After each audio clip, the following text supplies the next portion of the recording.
So, I'm going to begin reading chapter 1 of the Holy Teaching of Vimalkirti, Vimalkirti Sutra.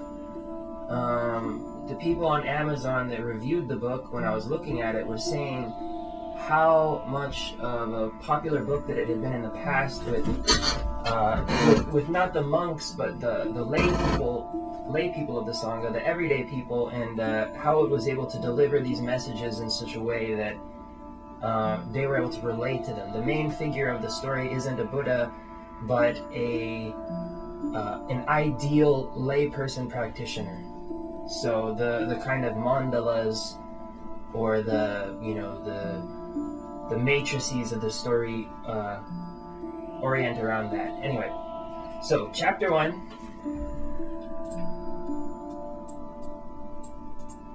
Chapter 1, Purification of the Buddha Field.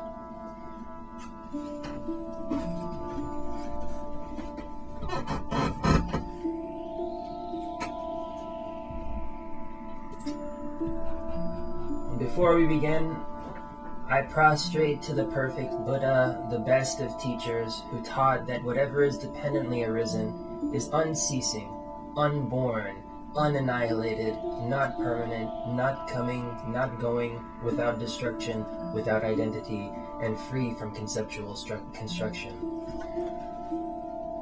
Reverence to all Buddhas, Bodhisattvas, Arya Shravakas, and Pratyeka Buddhas in the past, present, and the future. Thus have I heard one time the Lord Buddha was in residence in the garden of Amrapali in the city of Vaishali, attended by a great gathering. Of bhikshus there were 8,000, all saints. They were free from impurities and afflictions, and had all attained self-mastery. Their minds were entirely liberated by perfect knowledge. They were calm and dignified like royal elephants. They had accomplished their work, done what they had to do, cast off the burdens, attained their goals, and totally destroyed the bonds of existence. They all had attained the utmost perfection of every form of mind control. Of bodhisattvas, there were 32,000 great spiritual heroes who were universally acclaimed. They were dedicated through the penetrating activity of their great super knowledges and were sustained by the grace of the Buddha. They were dedicated through the penetrating activity of their great super knowledges and were sustained by the grace of the Buddha. Guardians of the city of Dharma, they upheld the true doctrine. And their great teachings resounded like the lion's roar throughout the 10 directions. Without having to be asked, they were the natural spiritual benefactors of all living beings. They maintained unbroken the succession of the 3 jewels, conquering devils and foes and overwhelming all critics. Their mindfulness, intelligence, realization, meditation, incantation, and eloquence all were perfect. They were free of all obscurations and emotional involvements, living in liberation without impediment. They were totally dedicated through the transcendences of generosity, subdued, unwavering, and sincere morality, tolerance, effort, meditation, wisdom, skill, and liberative technique, commitment, power, and gnosis. They had attained the intuitive tolerance of the ultimate incomprehensibility of all things. They turned the irreversible wheel of the Dharma. They were stamped with the insignia of signlessness. They were expert in knowing the spiritual faculties of all living beings. They were brave with the confidence that overawes all assemblies.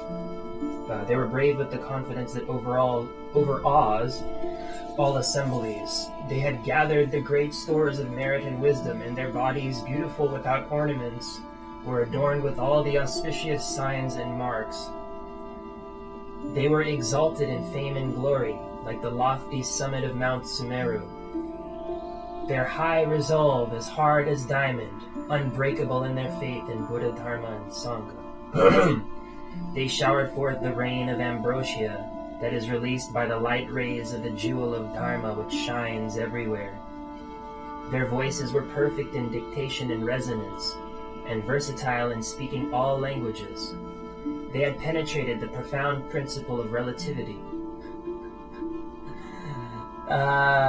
Buddhist Sutra talking about the principle of relativity 1,000 years ago. They had penetrated the profound principle of relativity and had destroyed the persistence of the instinctual mental habits underlying all convictions concerning finitude and infinitude. They spoke fearlessly like lions, sounding the thunder of the magnificent teaching. Unequaled, they surpassed all measure. They were the best captains for the voyage of discovery of the treasures of the Dharma, the stores of merit and wisdom. They were expert in the way of the Dharma, which is straight, peaceful, subtle, gentle, hard to see, and difficult to realize. They were endowed with the wisdom that is able to understand the thoughts of all living beings, as well as their comings and goings. They had been consecrated with the anointment of the peerless gnosis of the Buddha. With their high resolve, they approached the 10 powers, the 4 fearlessnesses, and the 18 special qualities of the Buddha. They had crossed the terrifying abyss of the bad migrations, and yet they assumed reincarnation voluntarily in all migrations for the sake of disciplining living beings. Great kings of medicine, understanding all the sicknesses of passions, they could apply the medicine of the Dharma appropriately. They were inexhaustible minds of limitless virtues, and they glorified innumerable Buddha fields with the splendor of these virtues. They conferred great benefit when seen, heard, or even approached. Were one to extol them for innumerable hundreds of thousands of myriads of aeons, one still could not exhaust their mighty flood of virtues. These bodhisattvas were named Shamadarshana, Ashamadarsana, Samadhivikubitaraja, a lot of Sanskrit names that I'm not about to pronounce, and so forth, and with the remainder of the 32,000. So it lists a lot of names of bodhisattvas we have here. I really can't pronounce all of them. Pranidhana, Pravesha, Prapta, Ratnasura, Ratnapriya, Ratnashri, Indrajala, etc., etc. There were also gathered there 10,000 Brahmas. At their head, Brahma Shikin, who had come from the Ashok universe, with its four sectors to see, venerate, and serve the Buddha. There were also gathered there 10,000 Brahmas. At their head, Brahma Sikhin, who had come from the Ashok universe with its 4 sectors to see, venerate, and serve the Buddha and hear the Dharma from his own mouth. There were 12,000 chakras from various 4-sectored universes, and there were other powerful gods, Brahmas, Chakras, Lokpalas, Devas, Nagas, Yakshas, Gandharvas, Asuras, Garudas, Kinnaras, Mahalrags. Finally, there were the fourfold community consisting of bhikshus, bhikshunis, laymen, and laywomen. The Lord Buddha, thus surrounded and venerated by these multitudes of many hundreds of thousands of living beings, sat upon a majestic lion throne and began to teach the Dharma. Dominating all the multitudes, just as Sumeru, the king of mountains, looms high over the oceans, the Lord Buddha shone, radiated, and glittered as he sat upon his magnificent lion throne. Thereupon, the Lichavi Bodhisattva Ratnakara, with 500 Lichavi youths, each holding a precious parasol made of 7 different kinds of jewels, came forth from the city of Vaishali and presented himself at the grove of Amarapali. Each approached the Buddha, bowed at his feet, circumambulated him clockwise 7 times, laid down his precious parasol in offering, and withdrew to one side.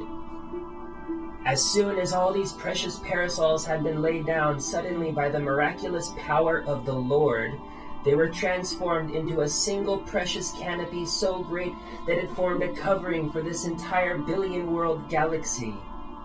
The surface of the entire billion-world galaxy was reflected in the interior of the great precious canopy. The surface of the entire billion-world galaxy was reflected in the interior of the great precious canopy, where the total content of this galaxy could be seen. Limitless mansions of suns, moons, and stellar bodies, the realms of the Devas, Nagas, Yakshas, Gandharvas, Asuras, Garudas, Kinnaras, and Maharagas, as well as the realms of the 4 Maharajas, the king of mountains, Mount Sumeru, Mount Himadri, Mount Muchalinda, Mount Mahamuchalinda, Mount Gandhamandana, Mount Ratnaparvata, Mount Kalaparvata, Mount Chakravata, Mount Mahachakravata. All the great oceans, rivers, bays, torrents, streams, brooks, and springs. Finally, all the villages, suburbs, cities, capitals, provinces, and wildernesses. All this could clearly be seen by everyone.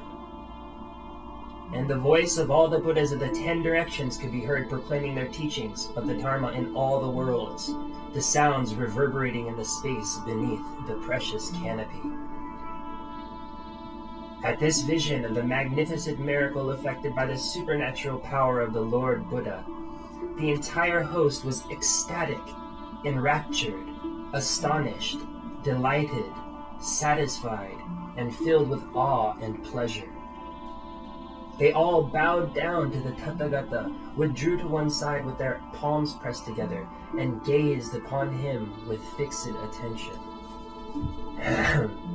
The young Lichavi Ratnakara knelt with his right knee on the ground, raised his hands, palms pressed together in the salute of the Buddha, and praised him with the following hymn.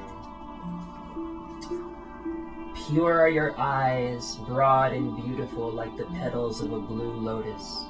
Pure is your thought, having discovered the supreme transcendence of all trances. Immeasurable is the ocean of your virtues, the accumulation of your good deeds. You affirm the path of peace. O great ascetic, obeisances to you. Leader, bull of men, we behold the revelation of your miracle.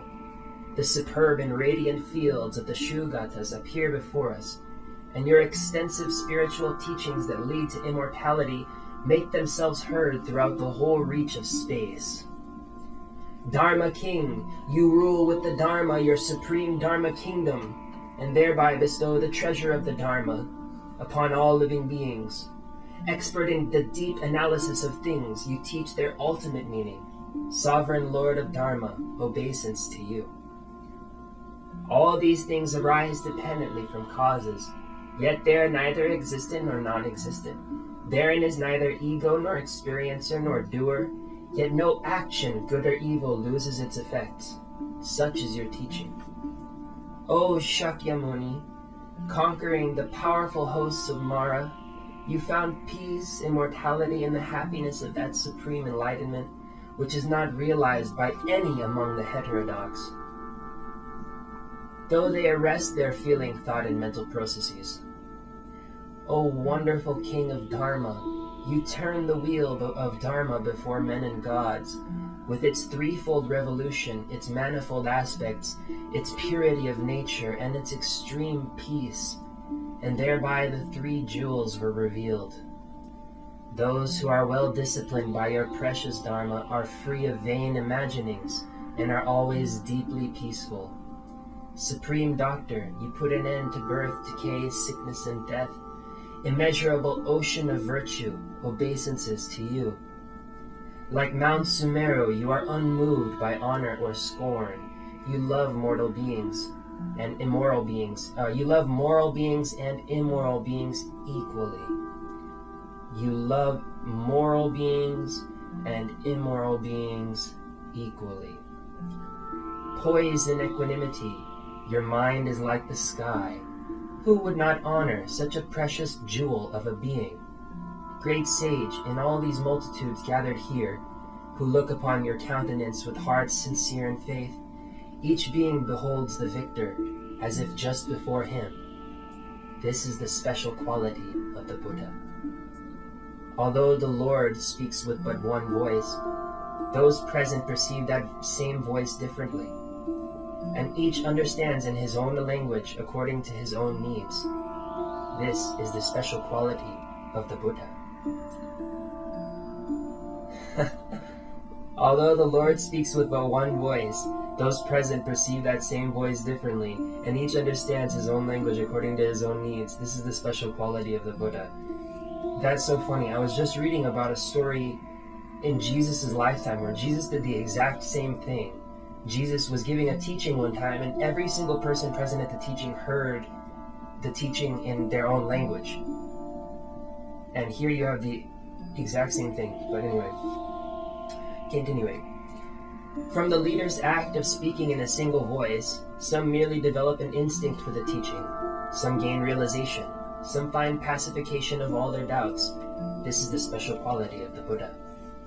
Obeisances to you who command the force of leadership and the 10 powers. Obeisances to you who are dauntless, knowing no fear. Obeisances to you, leader of all living beings, who fully manifest the special qualities. Obeisances to you who have cut the bondage of all fetters. Obeisances to you who have gone beyond, stand on firm ground. Obeisances to you who save the suffering of being. Obeisances to you having gone beyond, stand on firm ground. Obeisances to you who save the suffering beings. Obeisances to you who do not remain in the migrations. You associate with living beings by frequenting their migrations, yet your mind is liberated from all migrations, just as the lotus, born of mud, is not tainted thereby. So the lotus of the Buddha perceives the realization of voidness.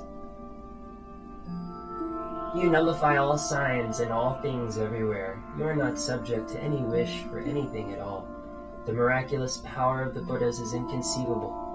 I bow to you who stand nowhere like infinite space.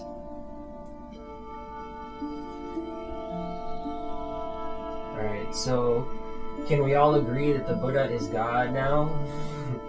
Then, the young Lichavi Ratnakara, having celebrated the Buddha with these verses, further addressed him.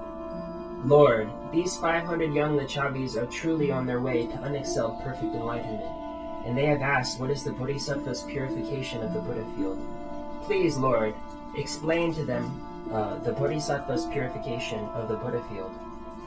Upon this request, the Buddha gave his approval to the young Lichavi Ratnakara. Good young man. Your question to the Tathagata about the purification of the Buddha field is indeed good. Therefore, young man, listen well and remember. I will explain to you the purification of the Buddha field of the Bodhisattvas. Very good, Lord, replied Ratnakara and the 500 young Lichavis, and they set themselves to listen. The Buddha said, Noble sons, a Buddha field of Bodhisattvas is a field of living beings. Why so? A Bodhisattva embraces a Buddha field to the same extent that he causes the development of living beings. This is an incredible secret, what he's saying. A Bodhisattva embraces a Buddha field to the same extent that he causes the development of living beings. I can tell you from my personal experience, the more that my videos have gone out there, the more that I've influenced people, the stronger that my Buddha field has been. The stronger that my Kundalini becomes, the stronger that my realization becomes. He's absolutely telling the truth here. A Buddha field of a Bodhisattva is a field of living beings.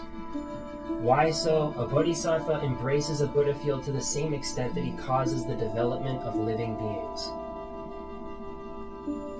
Really noodle on that. Think deeply about what he just said. He embraces a Buddha field to the same extent that living beings become disciplined. He embraces a Buddha field to the same extent that through entrance into a Buddha field, living beings are introduced to the Buddha gnosis. He embraces a Buddha field to the same extent that through the entrance into that Buddha field, living beings increase their holy spiritual faculties. Why so, noble son? A Buddha field of Bodhisattvas springs from the aims of living beings. For example, Ratnakara, should one wish to build an empty space, one might go ahead in spite of the fact that it is not possible to build or adorn anything in empty space. In just the same way, should a Bodhisattva who knows full well that all things are like empty space wish to build a Buddha field in order to develop living beings, he might go ahead in spite of the fact that it is not possible to build or adorn a Buddha field in empty space.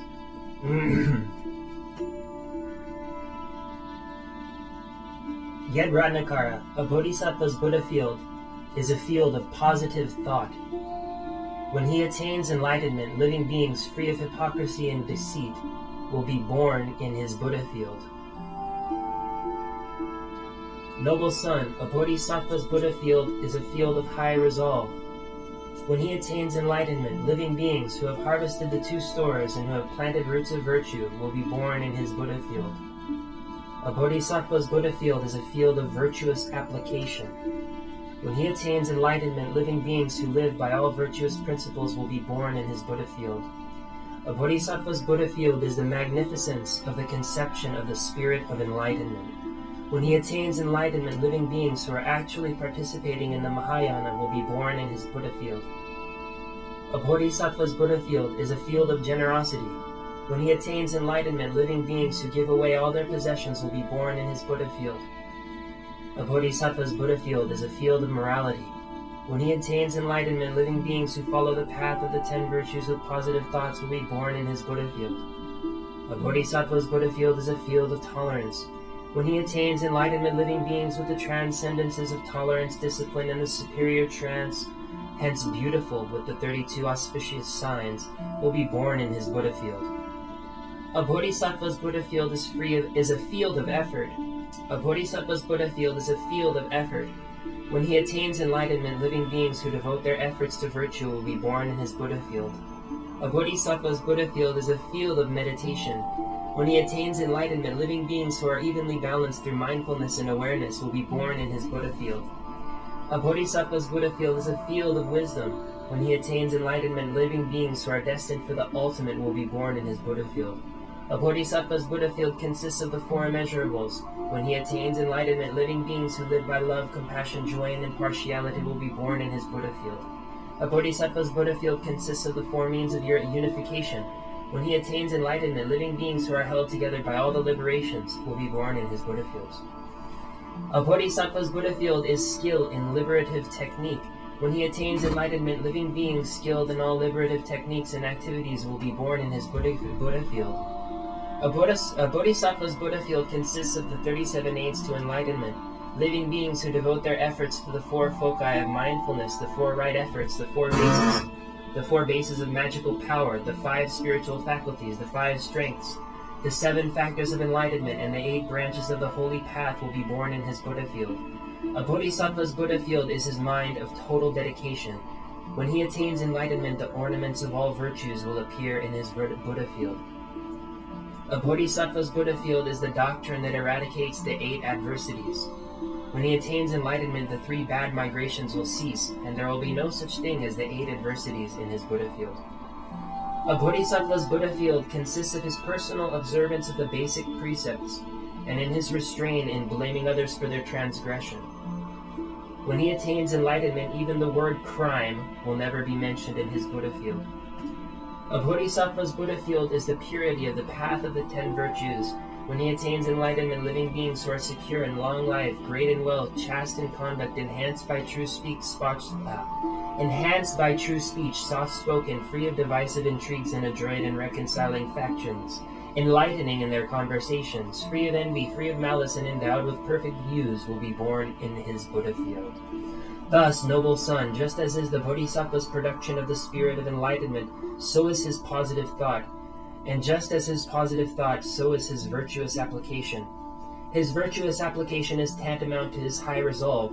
His high resolve is tantamount to his determination. His determination is tantamount to his practice. His practice is tantamount to his total dedication. His total dedication is tantamount to his liberative technique. And his liberative technique is tantamount to his development of living beings.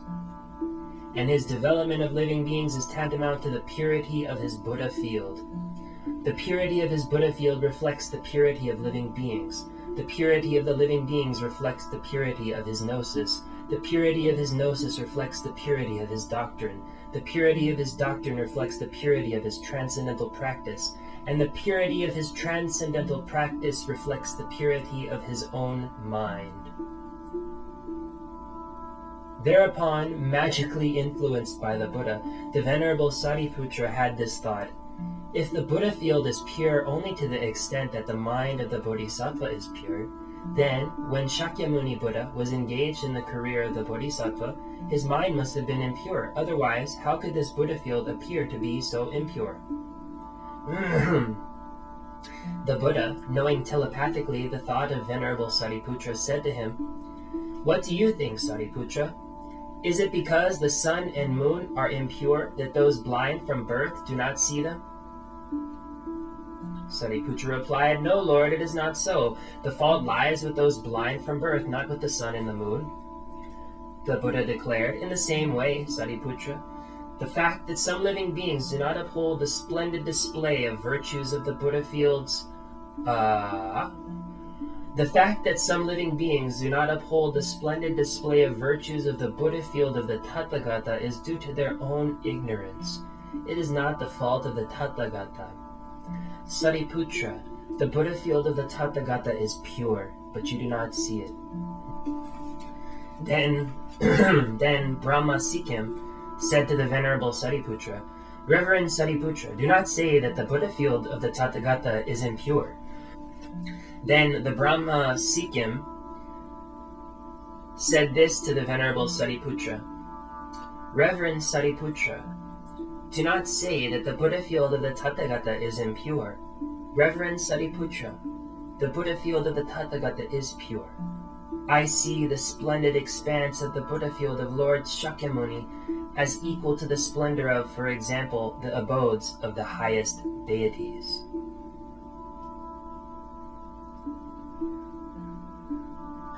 Then the Venerable Sariputra said to the Brahma Sikkim, "As for me, O Brahma, I see this great earth with its highs and lows, its thorns, its precipices, its peaks, and its abysses, as if it were entirely filled with ordure."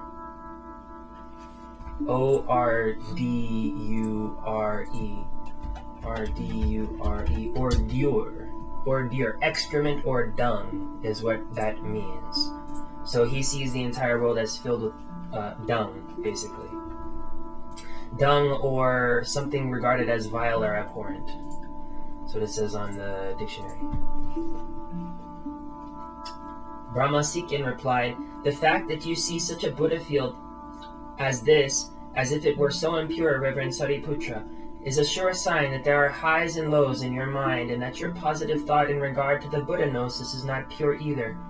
Reverend Sariputra, those whose minds are impartial towards all living beings and whose positive thoughts towards the Buddha gnosis are pure, see this Buddha field as perfectly pure."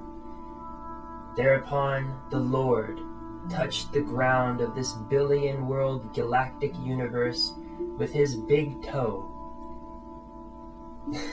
And does anybody else think that it's hilarious that in the Buddhist texts, like 1,000 years ago, they were perfectly fine with talking about the billion-world galactic universe, whereas in Europe, they're sitting, thinking that the Earth is the center of the universe and that stars are made out of crystal and all this retarded shit. In the East, they had an advanced scientific knowledge that wouldn't be rivaled until the 21st century. Thereupon the Lord touched the ground of this billion-world galactic universe with his big toe, and suddenly it was transformed into a mass of precious jewels, a magnificent array of many hundreds of thousands of clusters of precious gems, until it resembled the universe of the Tathagata Ratna Vyuha, called Ananta Guna Ratna Vyuha. His first name is Ananta, one of the titles of Vishnu. Go figure. Everyone in the entire assembly was filled with wonder, each perceiving himself seated on a throne of jeweled lotuses. Wow. Everyone in the entire assembly was filled with wonder, each perceiving himself seated on a throne of jeweled lotuses. Then the Buddha said to Venerable Sariputra, "Sariputra, do you see the splendor of the virtues of the Buddha field?" Sariputra replied, "I see it, Lord. Here before me is a display of splendor such as I have never before heard of or beheld. Here before me is a display of splendor such as I have never before heard of or beheld." The Buddha said, "Sariputra, this Buddha field is always thus pure." Sariputra, this Buddha field is always thus pure. But the Tathagata makes it appear to be spoiled by many faults in order to bring about the maturity of inferior living beings. For example, Sariputra, the gods of the Triastrimsa heaven all take their food from a single precious vessel, yet the nectar which nourishes each one differs according to the differences of the merits each has accumulated. Just so, Sariputra, living beings born in the same Buddha field see the splendor of the virtues of the Buddha fields of the Buddha see the splendor of the virtues of the Buddha fields of the Buddhas according to their own degree of purity. Just as the gods of the Triastrams of heaven take their food from a single precious vessel, yet the nectar which nourishes each one of them differs according to the differences of the merits each have accumulated, living beings born in the same Buddha field see the splendor of the virtues of the Buddha fields of the Buddhas according to their own degree of purity. When this splendor of the beauty of the virtues of the Buddha field shone forth, 84,000 beings conceived the spirit of unexcelled perfect enlightenment, and the 500 Lichavi youths who had accompanied the young Lichavi Ratnakara all attained the conformative tolerance of ultimate birthlessness. Then the Lord withdrew his miraculous power, and at once the Buddha field was restored to its usual appearance. Then both men and gods who subscribed to the disciple vehicle thought, "Alas, all constructed things are impermanent." Kind of saying that tongue-in-cheek. The Shravakas didn't possess the merit or the intelligence to understand the display that the Buddha was doing. And that's also a little tongue-in-cheek statement about how that certain people weren't able to perceive the real essence of the Buddha when he gave his teachings. And so you have this division into Hinayana and Mahayana, people who can't see the Buddha as a divine being and people who do see the Buddha as a divine being. Thereby, 32,000 living beings purified their immaculate, undistorted Dharma eye in regard to all things. The 8,000 bhikshus were liberated from their mental defilements, attaining the state of non-grasping. And the 84,000 living beings who were devoted to the grandeur of the Buddha field, having understood that all things are by nature but magical creations, all conceived in their own minds the spirit of unexcelled, totally perfect enlightenment.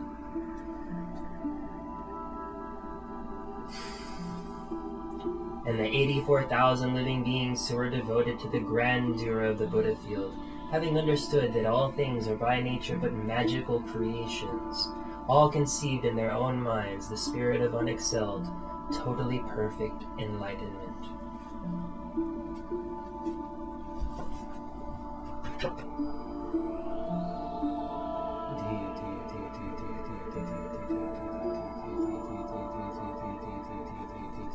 D.